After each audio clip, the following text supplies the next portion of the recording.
Hi guys, how are you all today morning?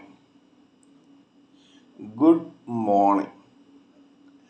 Today is 12th November 2023.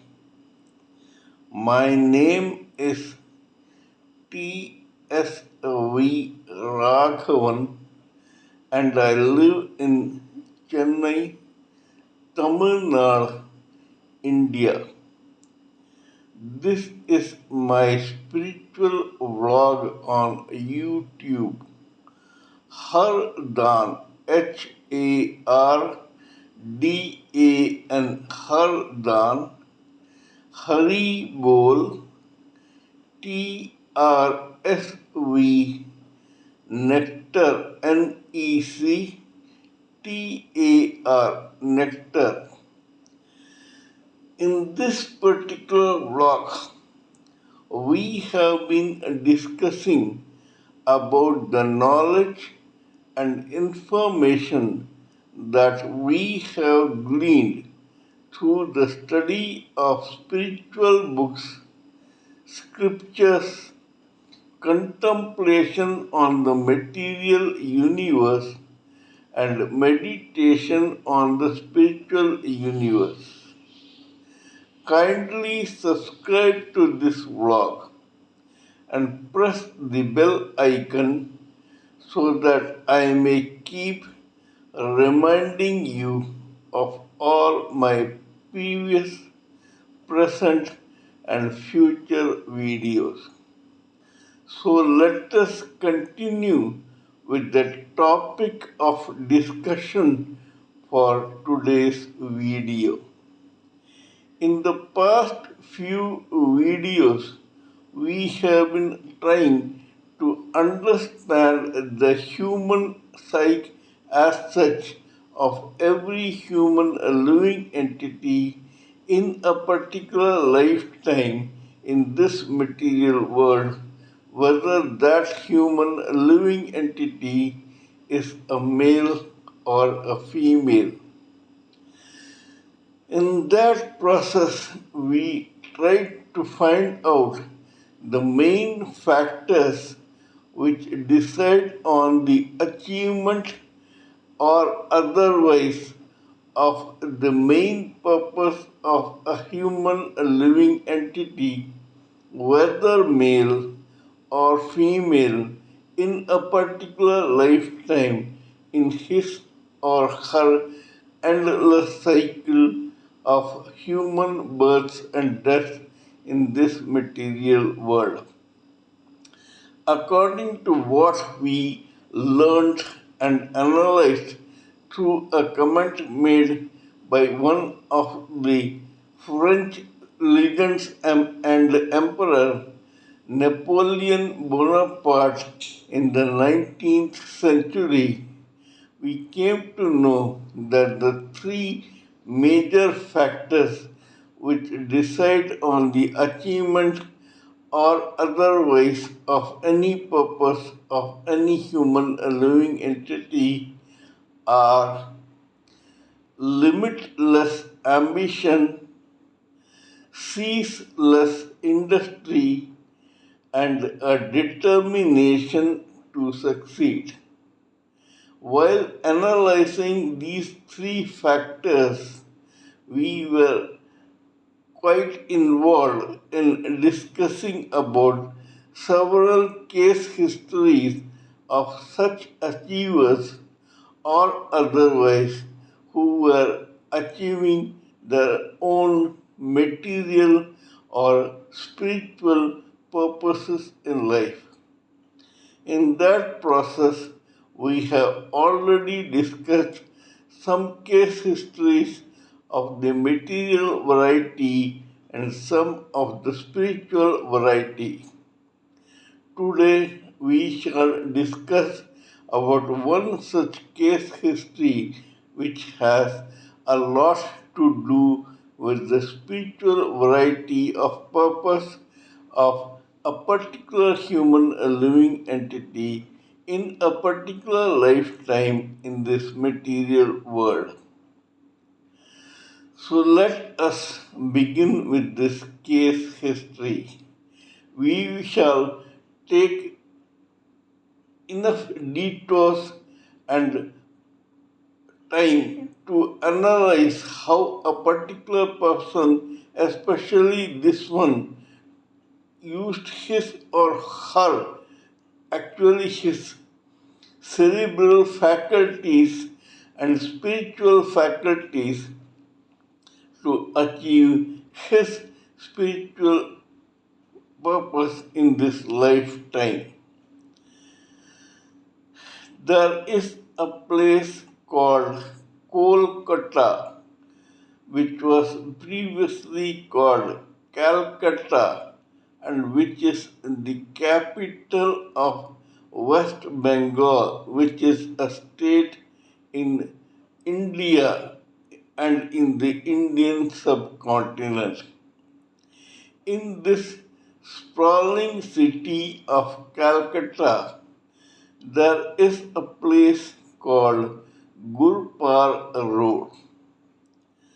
Mukund Lal Ghosh, alias Swami Yogananda Paramhansa, who started the Yogoda Satsang Society of India, was from this very Gurpar Road. His Yogoda Satsang Society of India has grown to around 185 branches all over the world. Mukund Lal Ghosh had a very close spiritual brother and friend who was hailed as Satyananda. It is the case history of this boy called Satyananda that we are going to discuss in this particular case history. There was one gentleman called Mohini Mohan Majumdar who lived in the same Gurpar Road region of Calcutta in Bengal, India. Mr. Mohini Mohan was charitably, educationally, and intellectually inclined, so much so that he is still hailed as the first person who started a deaf and dumb school in Kolkata.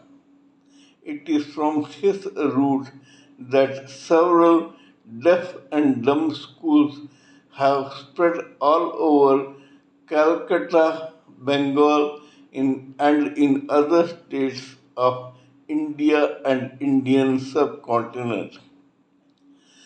The eldest son of this Mr. Mohini Mohan Majumdar was born on 17th November 1896 in the same Gurpar Road area of Calcutta. This boy was eventually christened as Manmohan. As the surname of this family was Majumdar, so this boy's complete name became Manmohan Majumdar. The family was educated, erudite, and middle class. This boy was born and brought up in an atmosphere of education, erudition, and spiritualism. Right from his childhood, he came very close to another boy called Mukund Lal Ghosh, who later became Swami Yogananda Paramhansa. Swami Yogananda Paramhansa was 3 or 4 years elder to this Manmohan Majumdar, and so soon this elder friend became that boy's friend, philosopher, and guide. Here we will take a detour. Till this time, in the life of this Manmohan Majumdar, there was an uneventful, sedentary lifestyle of a boy who was getting educated in schools and colleges and had a very intellectually and charitably inclined father who started the deaf and dumb school. This boy also had a very close spiritually inclined friend in Mukund Lal Ghosh, who became Swami Yogananda Paramhansa. Here we should remember the proverb which says, "You are judged by the company you keep."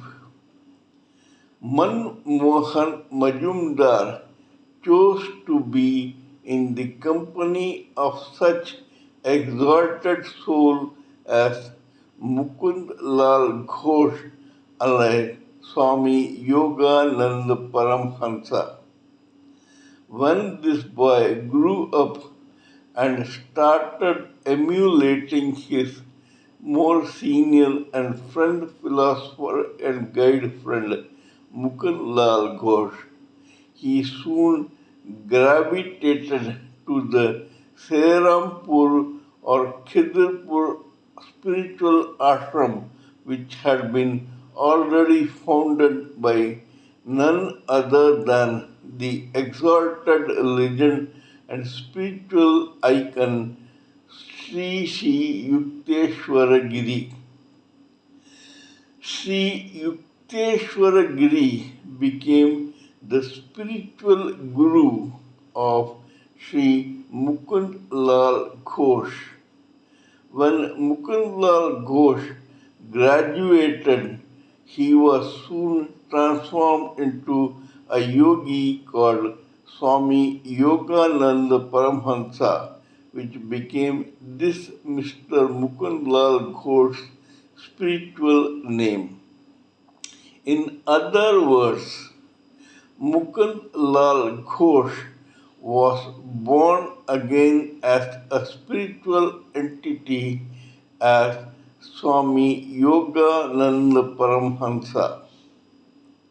Similarly, on his footsteps, this boy called Manmohan Majumdar also joined the Sirampur ashrama of Sri Sri Yukteswara Giri.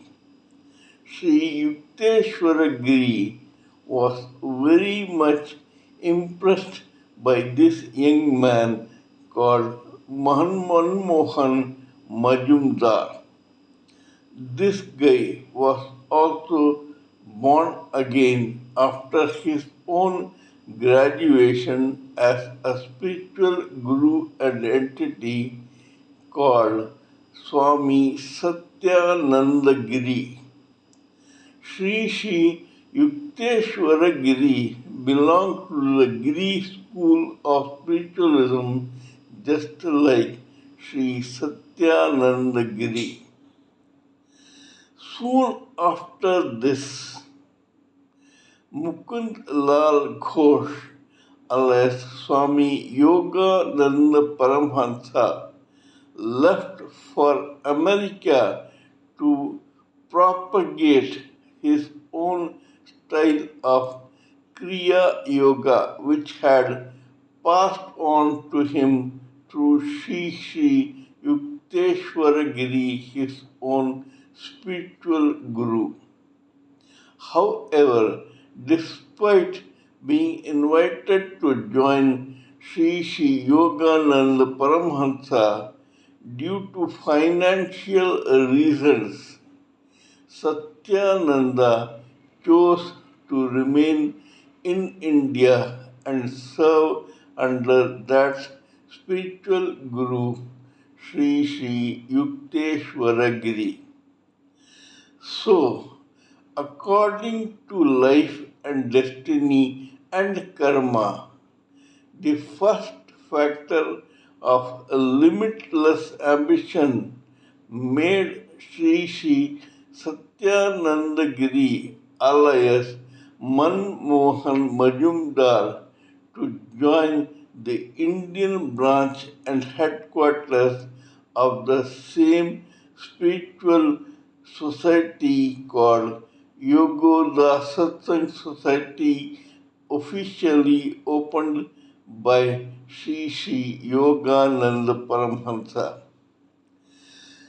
This Yogoda Satsang Society had several schools, educational institutions, and ashrams under it, of whom were the ashrams of none other than Sri Yukteswaragiri.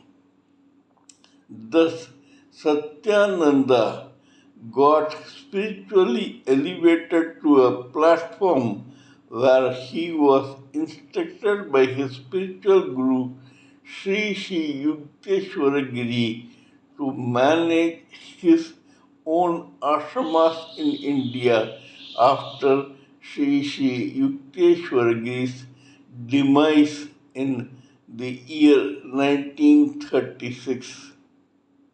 Sri Satyanandagiri accepted this. This shows his focus towards his spiritual achievement in Kriya Yoga and meditation in this particular lifetime. Thus, Satyananda Giri also became an exalted spiritual soul. He only focused on his own running of the educational institutions and ashramas of none other than Sri Yukteswaragiri, which were till then being managed by Sri Yukteswaragiri. These ashramas, besides being in several other places, were mainly situated in Khidirpur, Serampur, Calcutta, and other places in Bengal, plus in a place called Puri in the state of Orissa. Sri Satyananda not only worked hard in managing these ashramas, but he was so dedicated and focused and determined to make these ashramas and this society a success in India that he sacrificed his own financial gains and salary for the sake of maintaining these educational institutions for none other than 20 long years. Such was this man's focus towards his own spiritual purpose in life. Swami Satyananda Giri, initially known as Manmohan Majumdar, is quoted to have been saying that he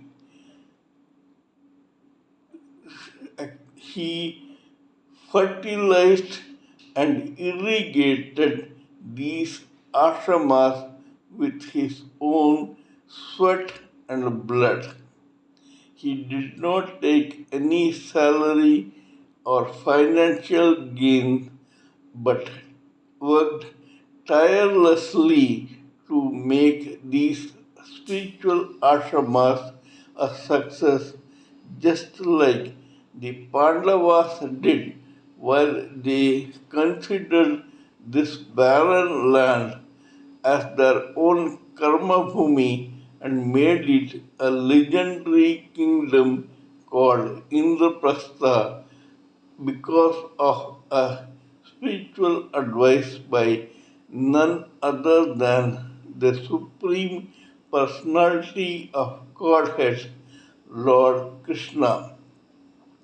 Lord Krishna has maintained that you should use your own life and purpose as your own karma bhumi to such an extent that this should become an extension of your life and you should put in all your efforts to be determined to make this particular lifetime and purpose a success, whether that success is material or spiritual.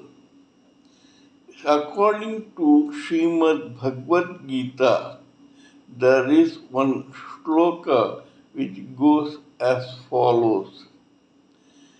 कर्मण्ये वाधिकारस्ते मा फलेषु कदाचन मा कर्मफलहेतुर्भुर् मा ते संगोस्तव कर्मणि.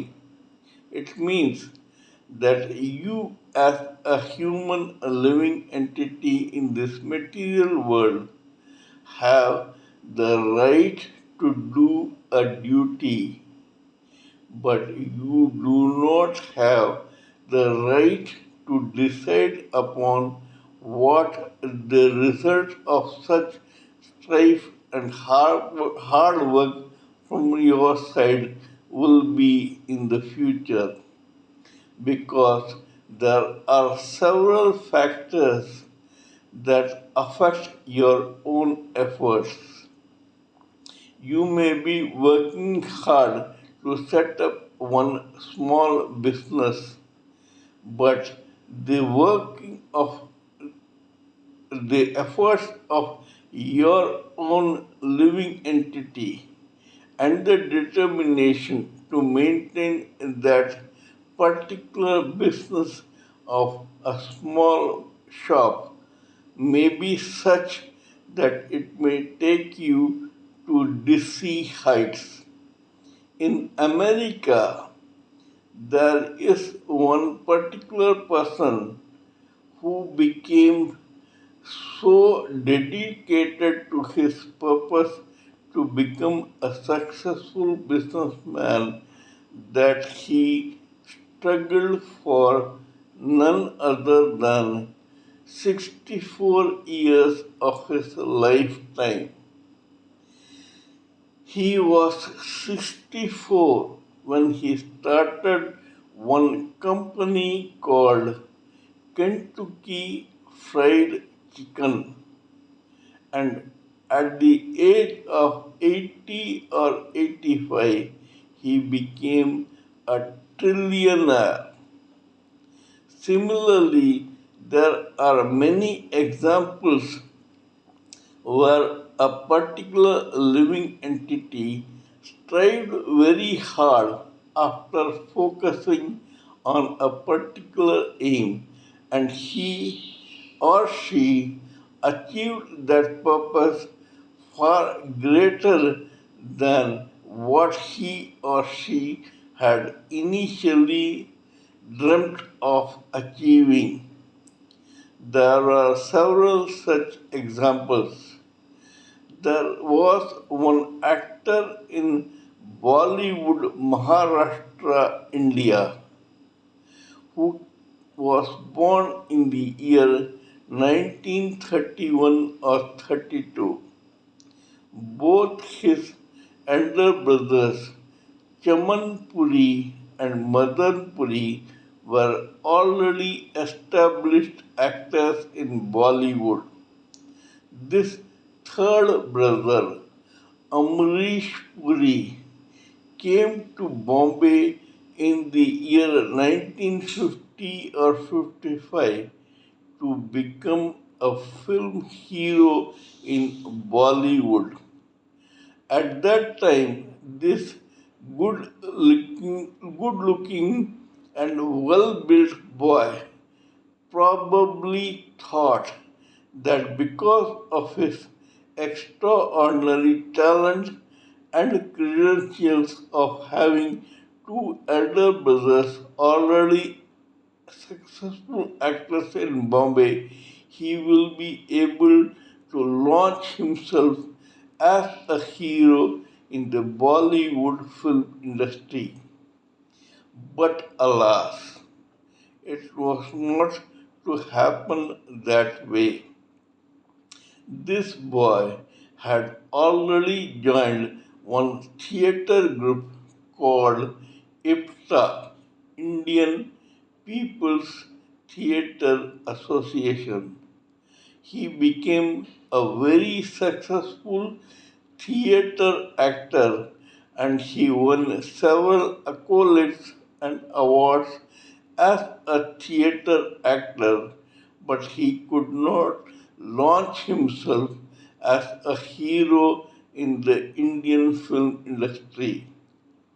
This guy had to struggle for around 15 to 20 years as an employee in an insurance company.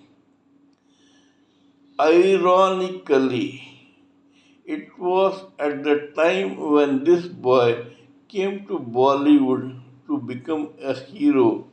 Another young man called Sunil Dutt also struggled to become a hero and succeeded as a hero in Bollywood. Amrish Puri saw the stupendous runaway success of Sunil Dutt and watched on helplessly.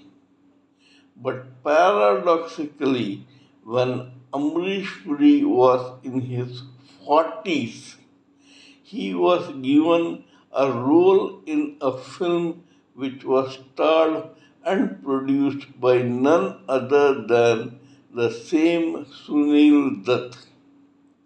Not only that, during one of his morose trips down the line in his own life of memories, this man, Amrish Puri, mused very distraught and desperately that he had wasted 20 years struggling to make it big in this film industry but had failed. But Sunil Dutt saw this Amrish Puri's talent and he predicted, remember Amrish Puri, that though you have started so late, you are going to become a legend in Bollywood very soon. Such statement, which was so prophetic from none other than Sunil Dutt, proved true. Amrish Puri became one of the most important character actors in Bollywood and he also acted in an iconic film which was directed by Stephen Spielberg of Hollywood. That film was known as Indiana Jones.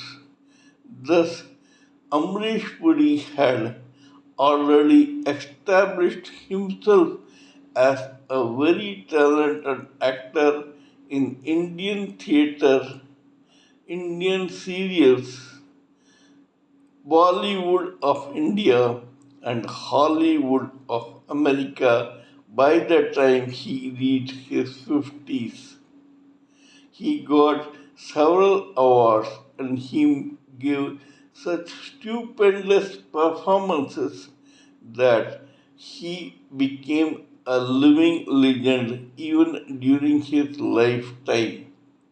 Amrish Puri, who had a limitless ambition of becoming a hero, who put in a lot of struggle and hard work, and who was determined to succeed as an actor in the Indian theatre and film industry, would never have even dreamt that he will reach such iconic status in acting.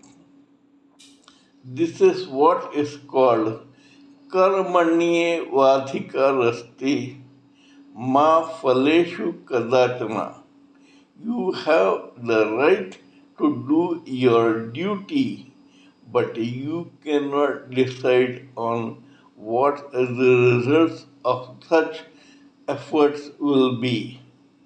They are usually more than you could ever have expected because the results are decided by destiny and the supreme personality of Godhead.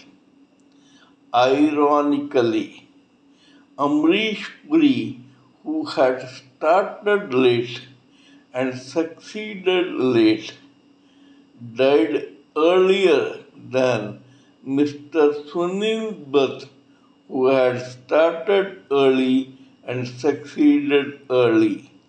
So much so that this incident was described by the same Mr. Sunil Dutt when he was one of those who attended the funeral of Amrish Puri.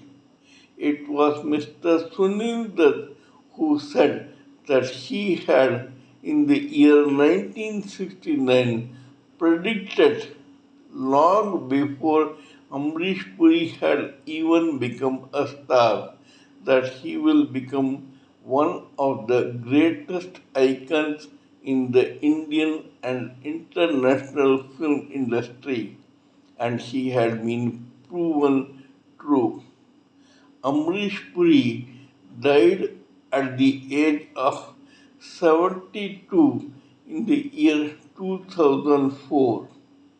By that time, he had become a legend and an icon who is being emulated by many people in India to know what acting means.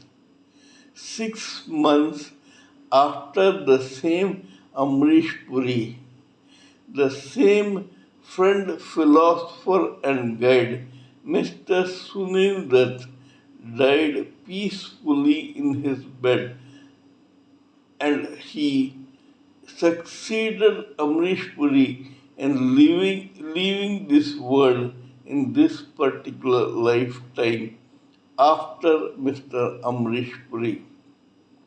Mr. Amrish Puri was born in 32, came early, failed, struggled very hard, became successful late, but died early.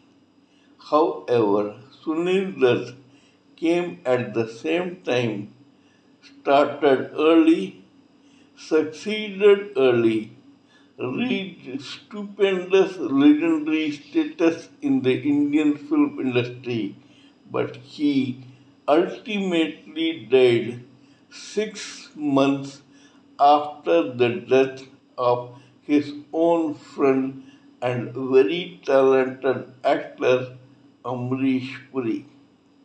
These are some cases which tell us we cannot predict our own life and we are not qualified enough to understand what actually we deserve. We think that we know ourselves very well, But believe me, there is one entity who knows you better than your own psyche or self, and that entity is none other than the Supreme Personality of Godhead. This is all I wanted to say in this particular video. Kindly let me know what you think of my talk on this particular matter. Please give me your own expert opinions, thoughts, ideas, and views so that I may blend everything together for the sake of this society. Before concluding, let me wish you all a very, very happy and prosperous Deepavali, which is today, that is 12th November 2023. Before concluding, let me remind you that I am also a published author with Amazon Kindle and paperback. I write on spiritualism, fiction, and assorted subjects. Spiritualism happens to be my my favorite subject. Till we meet in my next video, it is good morning from TSV Raghavan.